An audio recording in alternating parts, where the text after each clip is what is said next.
নমস্কাৰ আপোনালোকে চাবলৈ আৰম্ভ কৰিছে ৰিপাব্লিকান ষ্টুডিঅ'ত মই সম্ভৱ প্ৰিয় দৰ্শক উপনিৰ্বাচনত মুখ ঠেকেচা হোৱাৰ পিছত অসম প্ৰদেশ কংগ্ৰেছৰ এতিয়া পুনৰ তৎপৰতা দেখিবলৈ পোৱা গৈছে উপনিৰ্বাচনৰ 5 সমষ্টিত কিয় বিফলতা হ'ল অসম প্ৰদেশ কংগ্ৰেছৰ কিয় বিফলতা হ'ল তাক লৈ এতিয়া পৰ্যালোচনা কৰিব অসম প্ৰদেশ কংগ্ৰেছ কমিটিয়ে 5টা সমষ্টিৰ তত্ত্বাৱধায়কৰ দায়িত্বত থকা লোকসকলে তেওঁলোকে ইতিমধ্যে প্ৰতিবেদন দাখিল কৰিব লাগিব অসম প্ৰদেশ কংগ্ৰেছ কমিটিৰ সভাপতি এই মন্তব্য কৰিছে ভূপেন বৰাই আনপিনে বিজেপিয়ে গো ভোট কৰি সামুগুৰিত নিৰ্বাচনত জয় হোৱা বুলিও বিস্ফোৰক অভিযোগ উত্থাপন কৰিছে ভূপেন বৰাই বিঘালী সমষ্টিত কিয় নিৰ্বাচনত হাৰিলে পৰাজয় বৰণ কৰিলে অসম প্ৰদেশ কংগ্ৰেছ কমিটিৰ প্ৰাৰ্থীয়ে এই মন্তব্য এই প্ৰতিবেদন দাখিল কৰিব লাগিব গৌৰৱ গগৈ যাৰ বাবে সমন জাৰি কৰিছে ভূপেন বৰাই আনপিনে সামুগুৰি সমষ্টিত নিৰ্বাচনত হৰাৰ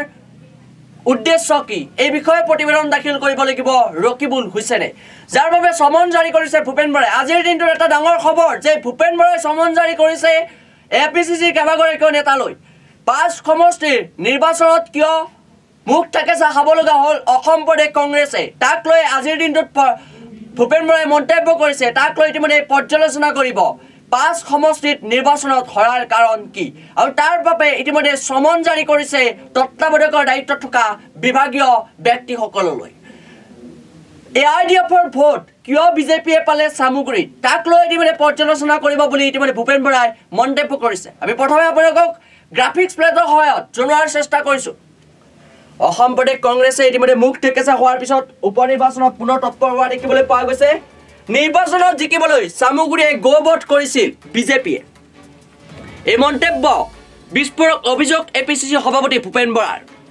উপনিৰ্বাচনত মুখ ঠেকেচা হোৱাৰ পিছত প্ৰদেশ কংগ্ৰেছৰ তৎপৰতা পৰ্যালোচনা কৰিব 5 সমষ্টিৰ উপনিৰ্বাচনৰ ফলাফল প্ৰতিটো সমষ্টিৰ পৰা 3খনকৈ প্ৰতিবেদন বিচাৰি নিৰ্দেশনা এপিচিচিৰ সভাপতিৰ প্ৰতিবেদন দাখিল কৰিব লাগিব সংশ্লিষ্ট জিলাৰ জিলা সভাপতিসকলে সামুগুৰিত এআইডিএফৰ ভোট কিয় বিজেপিয়ে পালে তাক লৈ হ'ব আলোচনা এই প্ৰতিবেদন দিব লাগিব 5 সমষ্টিৰ 5 গৰাকীকৈ নিৰ্বাচনী কমিটিৰ তত্ত্বাৱধায়কে আনপিনে গৌৰৱ গগৈলৈ ভূপেন বৰাৰ সমন জাৰি বিঘালীত কিয় পৰাজয় হ'ল কংগ্ৰেছৰ উত্তৰ লাগে ভূপেন বৰাক ৰকিবুল হুছেইনক বিচাৰিলে সামুগুৰিত পৰাজয়ৰ উত্তৰ বঙাইগাঁও চিডলি ধলাইতো বিচাৰিলে পৰাজয়ৰ কাৰণ লগতে ভূপেন বৰাই উল্লেখ কৰিলে উপনিৰ্বাচনত ভাল ফলাফল দেখুৱাব নোৱাৰিলেও পঞ্চায়ত নিৰ্বাচনত আমি ভাল প্ৰদৰ্শন কৰিম পুনৰবাৰ জনাইছো যে মুখ ঠেকেচা খাইছিল 5টা সমষ্টিত বিজেপিয়ে জয়লাভ কৰিছিল উপনিৰ্বাচনত আৰু তাৰ পিছত এইবাৰ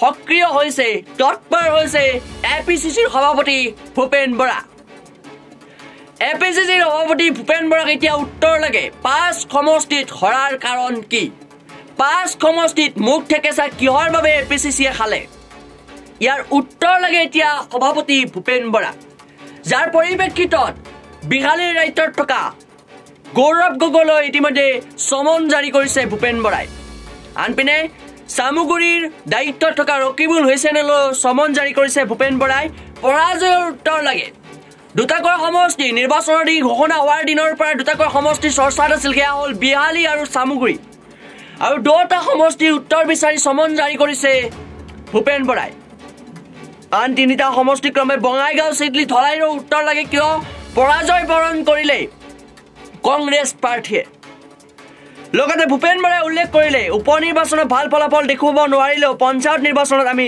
ভাল প্ৰদৰ্শন কৰিম এক অভিযোগ উত্থাপন কৰিছে ভূপেন বৰাই যে নিৰ্বাচনত জিকিবলৈ সামুগুৰিত গো ভোট কৰিছিল বিজেপিয়ে এক বিস্ফোৰক অভিযোগ এপিচিচিৰ সভাপতিজনৰ পুনৰবাৰ জনাইছো ৰিপাব্লিকান প্ৰতিগৰাকী দৰ্শক এই গুৰুত্বপূৰ্ণ সমষ্টিৰ খবৰটি যে 5 সমষ্টিৰ উপনিৰ্বাচনক লৈ মন্তব্য কৰিছে আজিৰ দিনটো ভূপেন বৰাক এতিয়া উত্তৰ লাগে উপনিৰ্বাচনত হৰাৰ কাৰণ কি পৰ্যালোচনা কৰিব 5 সমষ্টিৰ উপনিৰ্বাচনৰ এই ফলাফলক লৈ 5 সমষ্টিৰ যি উপনিৰ্বাচন সেই পৰাজয় বৰণক লৈ পৰ্যালোচনা কৰিব এপিচিচিয়ে প্ৰতিটো সমষ্টিৰ পৰা 3খনকৈ প্ৰতিবেদন বিচাৰি নিৰ্দেশনা এপিচিচি সভাপতি প্ৰতিবেদন দাখিল কৰিব লাগিব সংশ্লিষ্ট জিলাৰ জিলা সভাপতিসকলে প্ৰতিবেদন দাখিল কৰিব লাগিব সমষ্টিৰ তত্ত্বাৱধায়কৰ দায়িত্বত থকা ব্যক্তিসকলে আনপিনে গৌৰৱ গগৈলৈ ভূপেন বৰাই সমন জাৰি কৰিছে সমন জাৰি কৰিছে চামুগুৰিৰ দায়িত্বত থকা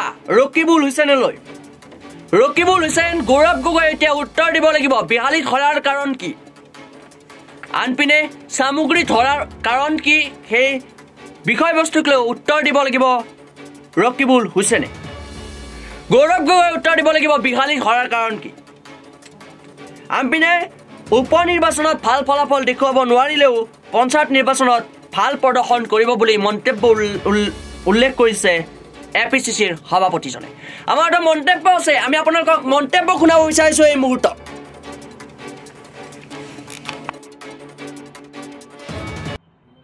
গো মাতা ৰক্ষা কৰিম বুলি কোৱা বিজেপিয়ে চামগুৰি ইলেকশ্যন জিকিবৰ কাৰণে গো হত্যা কৰা বুলিও খবৰ আছে। মানে যি বিজেপিয়ে গো মাতা ৰক্ষাৰ কাৰণে আন্দোলন কৰি আছে, গৰু চিণ্ডিকেট বন্ধ কৰিম বুলি কৈ আছে, এতিয়া খবৰ আহি আছে চামগুৰিৰ পৰা, মই ৰিপৰ্ট আহিলে ভালকৈ ক'ব পাৰিম যে চামগুৰিত বিজেপি জিকিবৰ কাৰণে গো বধ অসমৰ মুখ্যমন্ত্ৰী হিমন্ত বিশ্ব শৰ্মা ডাঙৰীয়াৰ নেতৃত্বত আৰু কৰ্তৃত্বত হৈছে বুলি। সেইকাৰণে হিমন্ত বিশ্ব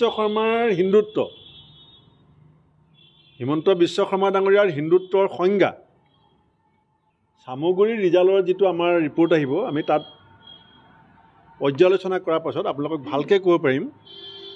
কাৰণ তেওঁলোকে মিয়া বুলি ক'লে এটা বেলেগ সংজ্ঞা দিব বিচাৰে, গো মাতাক লৈ পেলাই বেলেগ কথা ক'ব বিচাৰে, আৰু কংগ্ৰেছক বাংলাদেশী ৰক্ষক বুলি ক'ব বিচাৰে, মিয়াৰ পাৰ্টি বুলি ক'ব বিচাৰে।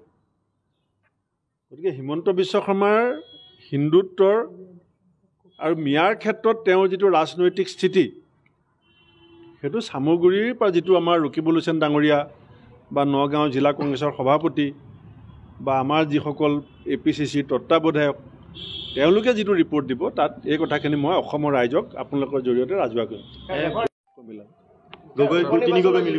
মিলাম, মিলিবই লাগিব। উপ নিৰ্বাচনৰ যিটো ফলাফল আচলতে ঐক্যমঞ্চ ভঙাৰ কাৰণে ক্ষতিগ্ৰস্ত হৈছে। আজিয়ে মই কৈ দিয়াটো ঠিক নহ'ব, আজি ক'লে মোৰ ব্যক্তিগত মতামত হ'ব। 5টা ৰিপৰ্ট আহিবলৈ দিয়ক, 15টা ৰিপৰ্ট 5টা সমষ্টিৰ পৰা, তাৰপিছত মই ক'ম। অখিল গগৈ ঘাবা পলিটিক্স সন্দৰ্ভত আপোনাৰ পৰা প্ৰত্যুত্তৰ বিচাৰিছে। মই উত্তৰ দিলোঁ।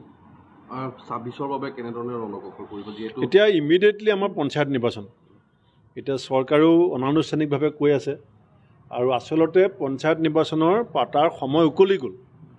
গ্ৰাম্য উন্নয়নৰ প্ৰতি যে বিজেপি দায়বদ্ধ নহয়, গাঁৱলৈ অহা পইচাবিলাক পঞ্চায়তত ৰাজীৱ গান্ধী ডাঙৰীয়াৰ কনচেপ্টটো কি আছিলে? পঞ্চায়ত সৃষ্টি কৰা, পঞ্চায়তক ক্ষমতা দিয়া কথাটো আছিলে যে ক্ষমতাৰ বিকেন্দ্ৰীকৰণ। আমি পঞ্চায়ত ব্যৱস্থাটোৰ মাজেদি কেন্দ্ৰীয়ভাৱে থকা ক্ষমতাটোক বিকেন্দ্ৰীকৰণ কৰি গাঁৱৰ মানুহৰ হাতত ক্ষমতা দিব বিচাৰোঁ। বিজেপিয়ে কি কৰিছে? দুৰ্নীতি কেন্দ্ৰীয়কৰণ, ক্ষমতা কেন্দ্ৰীয়কৰণৰ মাধ্যমেদি পঞ্চায়তৰ টকা ডিস্প'ত ৰাখি লুটপাট কৰিবৰ কাৰণে ইলেকশ্যন বাৰে বাৰে পিছুৱাই থকাৰ বিজেপিৰ যিটো ষড়যন্ত্ৰ, সেইটো হৈছে ক্ষমতা কেন্দ্ৰীভূত কৰি লুটপাট কেন্দ্ৰীভূত কৰিব লাগে। এতিয়া গাঁৱৰ মানুহৰ ৱাৰ্ড কমিশ্যনৰ এটা ক্ষমতা থাকে, ৱাৰ্ড মেম্বাৰৰ। কাউন্সিলাৰজনে গাঁৱৰ ৰাস্তা এটা ৰিপেয়াৰিং কৰিব পাৰে, নামঘৰ এটা ৰিপেয়াৰিং কৰিব পাৰে, কালভাৰ এটা বনাব পাৰে, স্কুল এখনত আৰ্ট ফিলিং কৰি দিব পাৰে।